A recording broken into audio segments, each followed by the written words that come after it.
Hello and welcome to the Yashi Show podcast. My name is Yasmin Madani and my loved ones call me Yashi, and you can too. Before we get started today and dive into our amazing work together, can I please request you all to follow me and subscribe to the podcast platform that you're listening on, whether it's Spotify, Apple, or YouTube. And please remember to also follow me on Instagram at the Yashi Show _Insta, and know that I'm on Facebook too. I appreciate all your support. This way you get all the posts and updates for each of the episodes and don't miss a beat. This week, I want to take some time for an intentional reflection opportunity. This is an opportunity for transformation, and you can do that by learning how to learn from yourself. That's right. You, in this case, are going to be both the teacher and the learner, and I'm going to share some tools with you so you can go about that work. I'm so proud of all the listeners that have been joining each week, and those of you that are also just starting now. I'm really glad to have you here doing this amazing work for yourselves to improve your own life experience through self-awareness. Every now and then, we need to take moments where we actively take pauses to reflect and observe our own lives.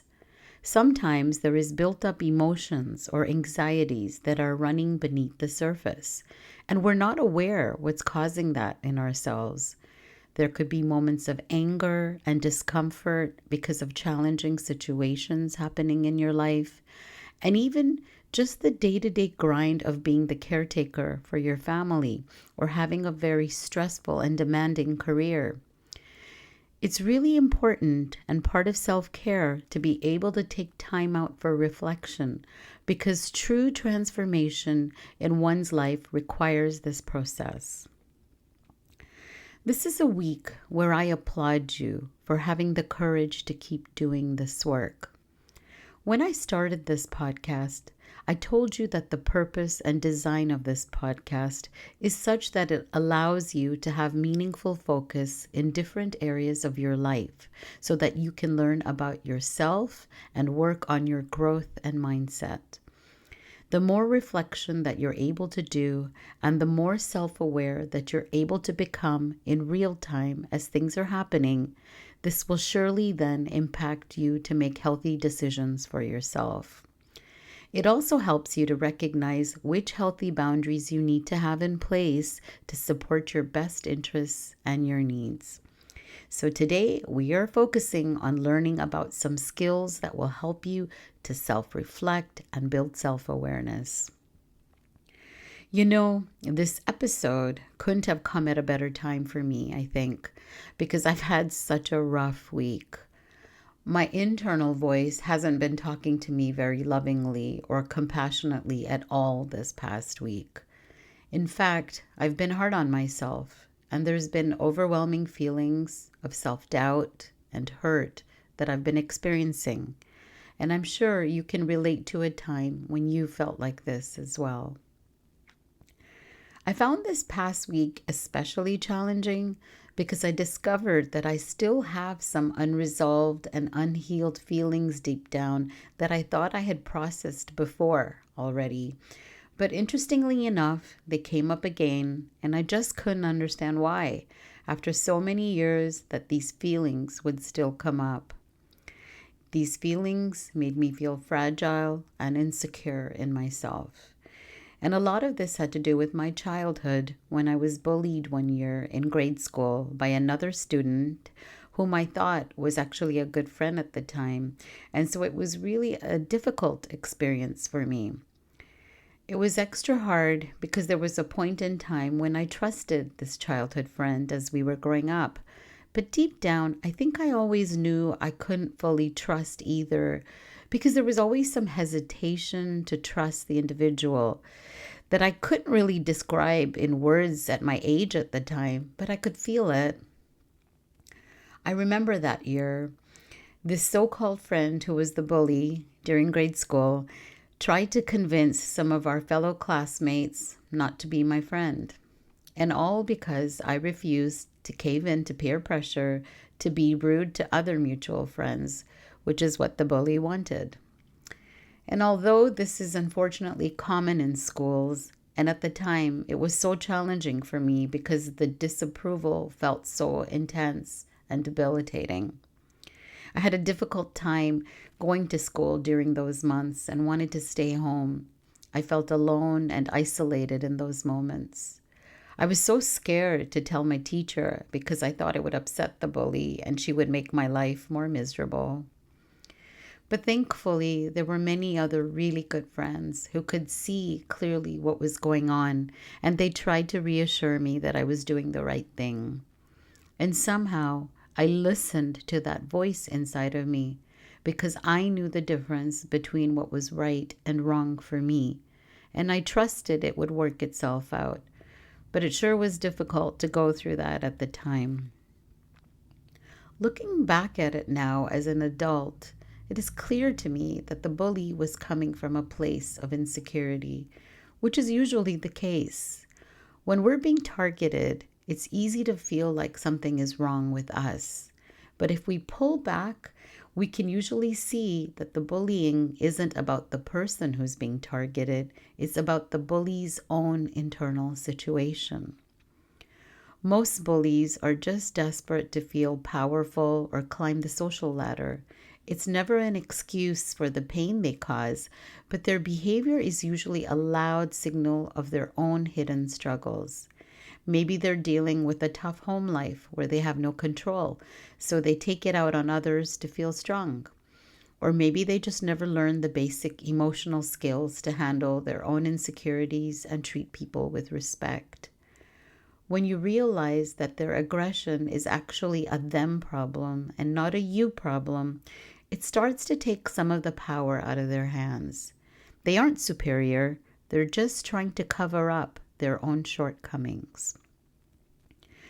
In my experiences and observations in life, and also as an educator, I have observed several times when an insecure person tries to persuade others to socially isolate people. While the victim feels the harm directly, observers, including friends, parents, and teachers, may sometimes miss the signs because of the social tactics that the bully uses, such as being charming or by being helpful. Sometimes peer bystanders may join in or stay silent due to a desperate need to belong or fear that they will become the next target if they don't support the bully. Fortunately, in my situation, my friends knew me well enough not to fall for what the bully was misleading. It taught me that my true character will always speak for itself, even if someone tries to mislead it. I always believe, and still do today, that truth prevails in the end. I wondered why these feelings from the past resurfaced again, and then I realized that a recent interaction with someone is what triggered these feelings to surface again. But I asked myself why. I recognize that in real time today, these deep feelings have more to do with me and less to do with the other person. You see, when you are working on healing and growing, which requires you to be able to establish personal and healthy boundaries, something that I didn't practice or even understand previously, it takes courage and it takes practice. So sometimes you might feel that you have to take a step back before you can take 2 or more steps ahead. It's been hard for me to do because I mostly always tried to meet people and show up in the ways that they needed me. And I'm not talking about healthy relationships that are mutual in respect and in give and take. Those ones are awesome and so fulfilling. But I'm talking about unbalanced relationships where you have to do more of the work and you have to keep tolerating the bad behaviors and keep overextending without receiving any kind of mutual consideration or care. Or when you have to validate the other by staying silent or by making yourself smaller and dimming your light so that they can feel more comfortable with themselves and feel more in control. Those relationships will eventually drain you so much so then healthy boundaries become necessary. Now, When it's a healthy situation, you can feel the easiness and lightness of the interactions. But when it's toxic or unhealthy, you can feel the discomfort and anxiety in your body and being. It can be an upset tummy or restless sleep. If you ignore all these signs and you continue to try to show up, ready to go and do what's needed to support everyone else because you've been conditioned to believe that you have to do that all the time, then what happens to your feelings? What happens to these feelings that you're pushing deep down inside yourself and silencing and not dealing with? In my personal example that I just shared about the bully, I wouldn't have made deep connections about the trigger and the feelings that have still been lingering if I wasn't practicing some level of self-awareness and taking time to reflect. So let's look at what you can do for yourself. Since this is a working episode, I really encourage you to grab pen and paper and to journal in your dedicated journal or on your device for this personal growth work. We all have experiences, whether that's in the form of conversations, arguments, wins, mistakes, but not everyone actually learns from these experiences. Reflection is the difference. And more importantly, it's a skill you can build. So today I'm going to walk you through a simple, practical way to reflect. And we'll use one clear example throughout. It'll be a conversation between a husband and wife that doesn't go quite the way either of them wanted. Here we go, and we're going to use this example as a model and break it down so that you can do it for yourself when you're ready to reflect upon your own individual experience. So let's start small. We're going to choose a moment. Let's begin with this specific moment. I want you to imagine a husband comes home from work. His wife starts telling him about a stressful situation she had that day. Within a minute, he starts offering solutions, what she should have said, what she should do next. She gets quiet, then frustrated. You're not even listening to me. Now he's confused. He thought he was helping. That's the moment we're going to reflect on. Not the whole relationship, not the communication issues in general, just this one interaction. I want us to learn how to describe before judging. And here's where most people go wrong. They jump straight into the judgment. I messed up. She overreacted. We're just bad at communicating. That's not reflection, that's labeling. Instead, we want to slow it down and separate facts from interpretation. So the husband might say, she was telling me about her day. I interrupted twice to suggest solutions. Her tone changed. She said I wasn't listening. Then I felt confused and a little defensive. I thought I was being helpful. Notice what's not happening here, and that's blame. And it's just about clarity, this piece is. So then we can ask better questions, which is one of the most important parts, is the questions. The husband could ask himself, what worked here? I was engaged. I cared about what she was saying. What didn't work? She didn't feel heard.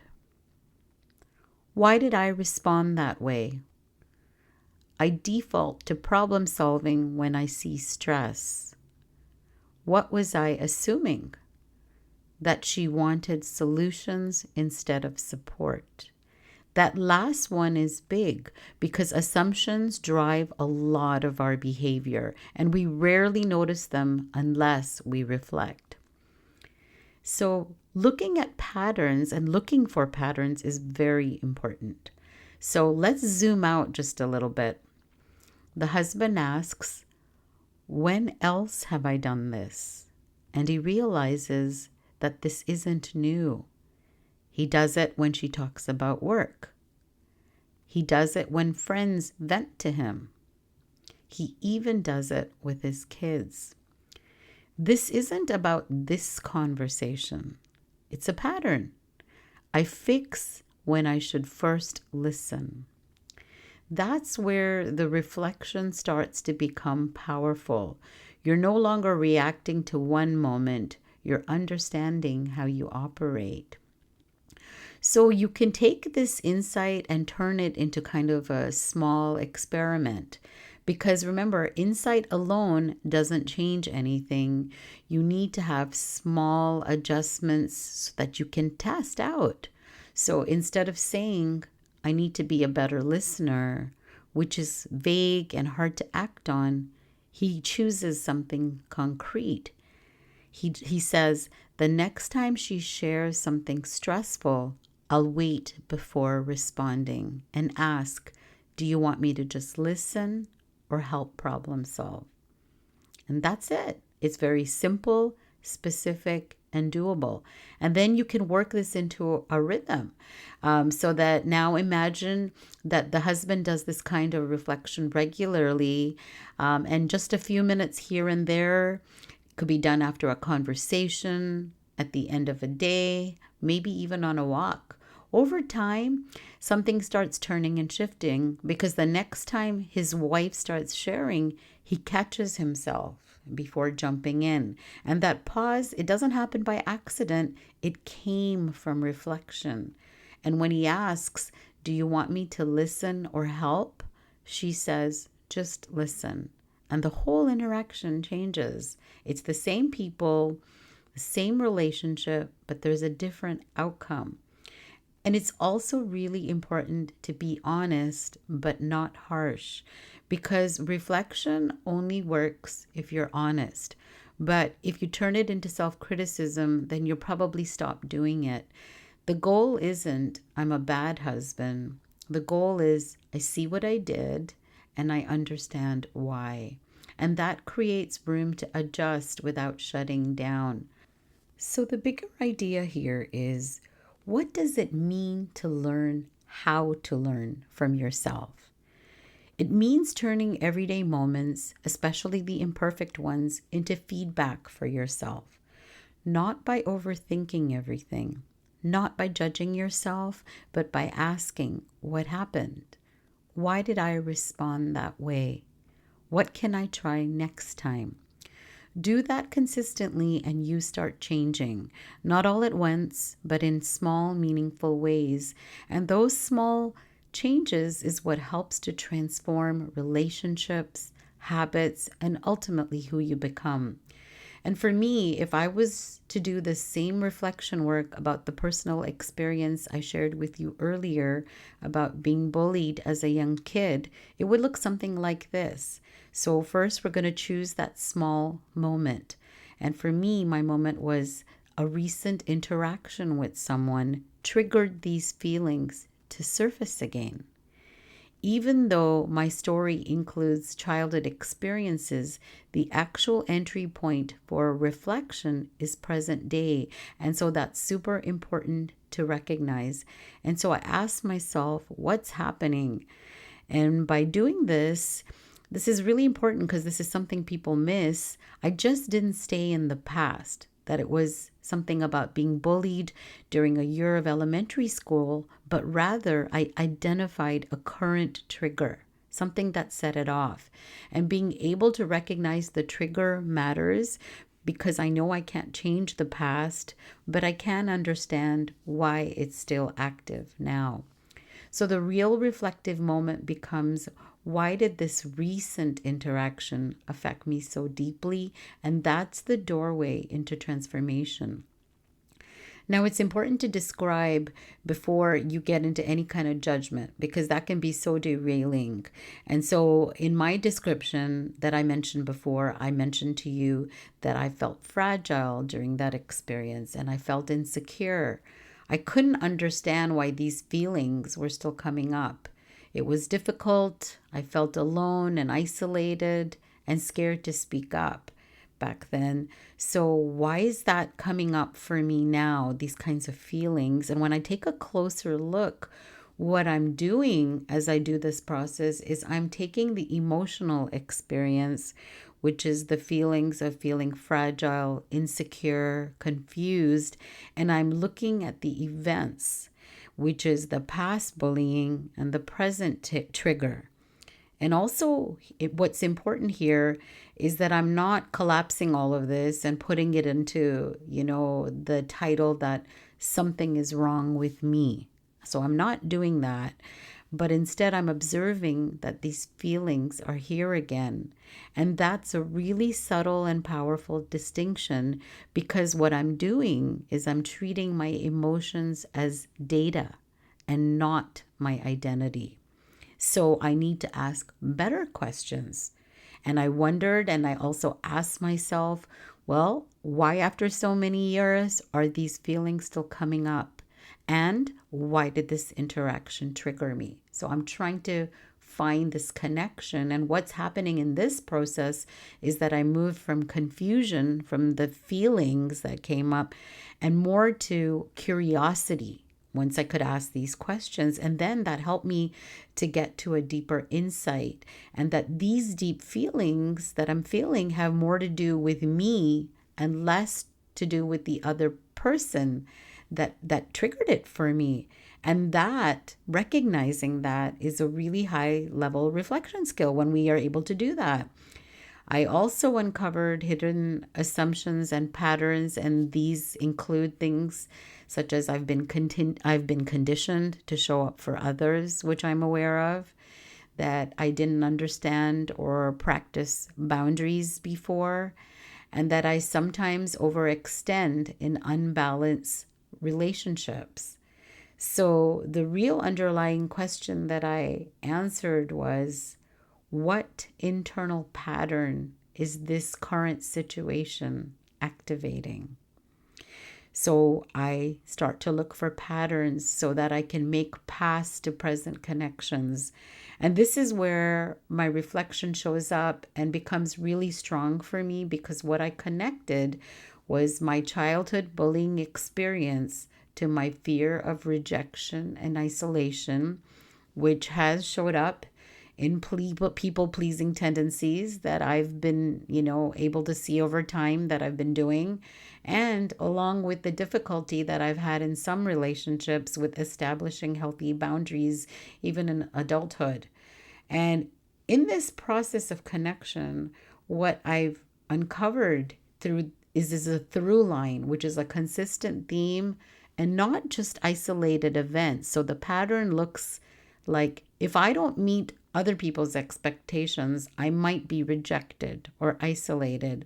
And that belief made sense to me during my childhood experience, because it was so adaptive then. It was a coping mechanism that I created for myself so that I could feel emotionally safe and feel accepted and have a sense of belonging with others, whether that was with friends, family. But now, why is it that I can still see it showing up in my adult life? And it's showing up, like I mentioned, in situations where I overextend, where I tolerate imbalance, where I feel discomfort when asserting boundaries that I need. And this is kind of exactly how unresolved experience resurface. Not because they weren't processed, but because they're still active in our behavior patterns. They're active in our behavior patterns. I had to repeat that again because I want you to hear that. And that's a huge takeaway to learn.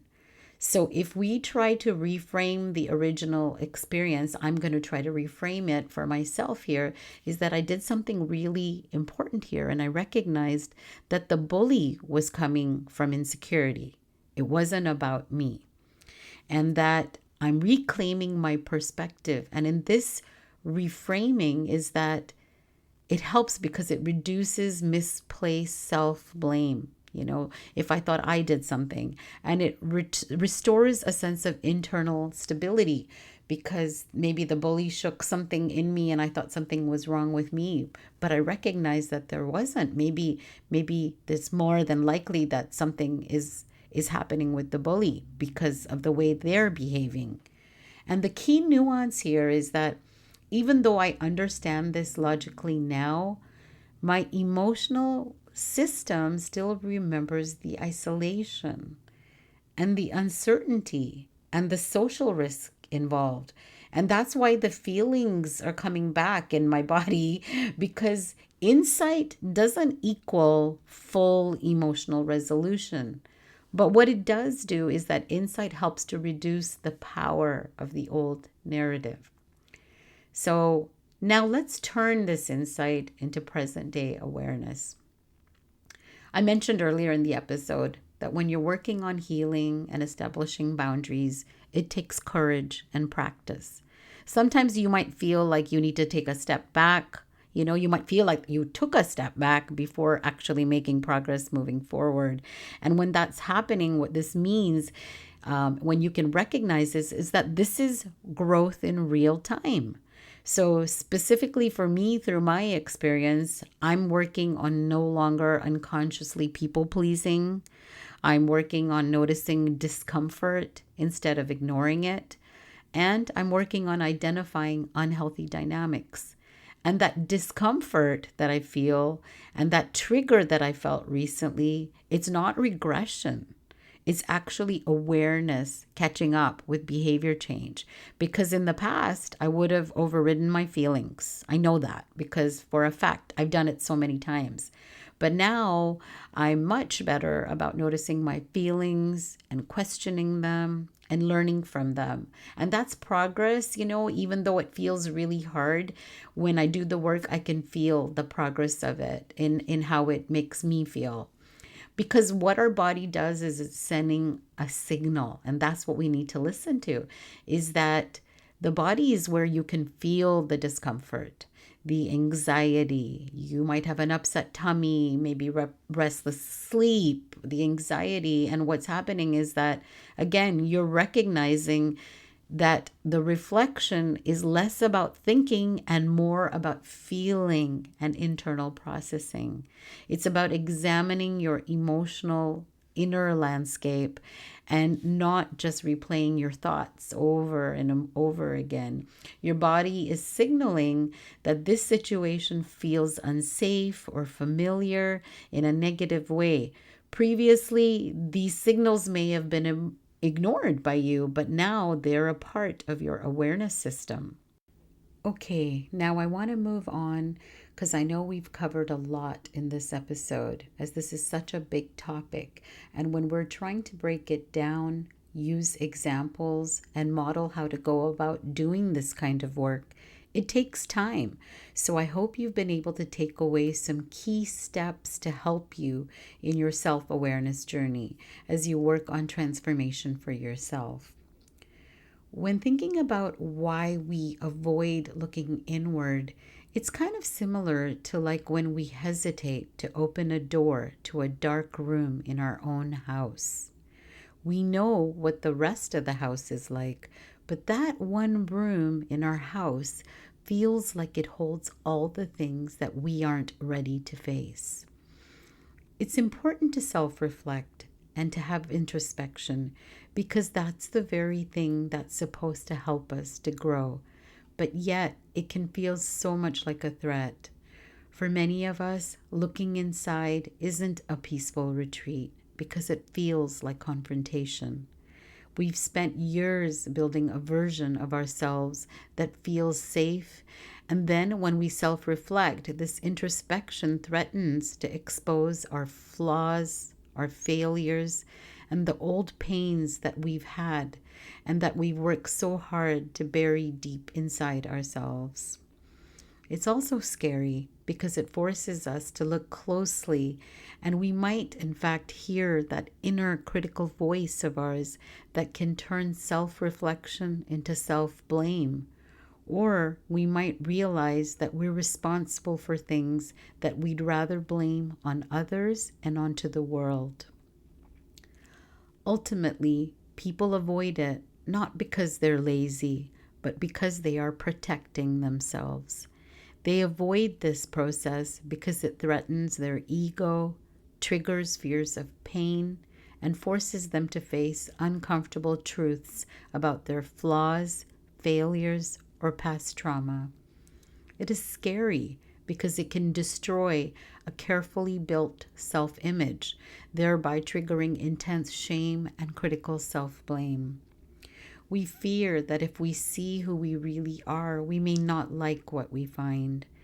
But that shift and change actually happens when we stop asking, "Why am I like this?"